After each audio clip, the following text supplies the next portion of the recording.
ხმაურიანი შეხვედრა რუსთავში. თეატრის ყოფილი თანამშრომლები ქვემო ქართლის გუბერნატორს პრეტენზიებით მიმართავენ.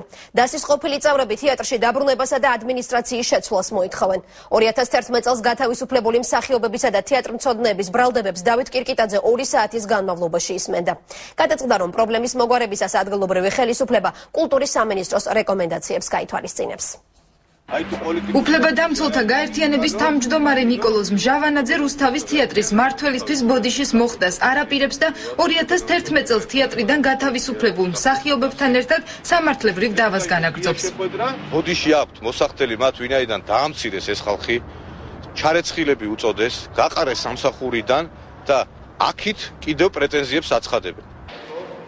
ამ განცხადების შემდეგ თეატრის ყოფილი თანამშრომლები, მსახიობები და თეატრმცოდნეები ქვემო ქართლის გუბერნატორს შეხვდნენ. ურთიერთბრალდებები 2 საათს გაგრძელდა. ხელოვანებმა თეატრში დაბრუნებისა და სამხატვრო ხელმძღვანელად გოჩა კაპანაძის დანიშვნის საკითხი დააყენეს. თეატრმცოდნეები მხარის ხელმძღვანელობისგან თეატრში არსებული მდგომარეობის შესწავლის პროცესში კულტურის სამინისტროს ჩართვას ითხოვენ.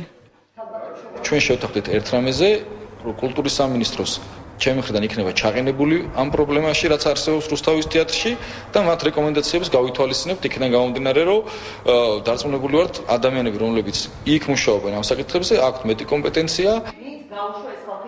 აზრთა სხვადასხვაობაა შეხვედრის შედეგებთან დაკავშირებით. მსახიობები ამბობენ, რომ კონკრეტული გადაწყვეტილებების მიღება 1 კვირის ვადაში უნდა მოხდეს.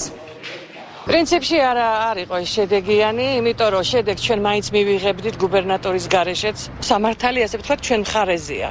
ეს მან ძალიან კარგად იცის დღეს, რაც თავის დროზე არ იცოდა.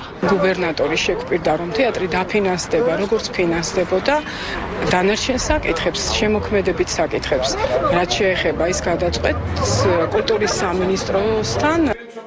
მსახიობები გუბერნატორის მიერ წარდგენილ მიმდინარე წლის თეატრის ბიუჯეტს იმ განცხადებას დაურთავენ, რომელიც პროკურატურაში თეატრში ფინანსური დარღვევების გამოძიების მოთხოვნით აქვთ შეტანილი.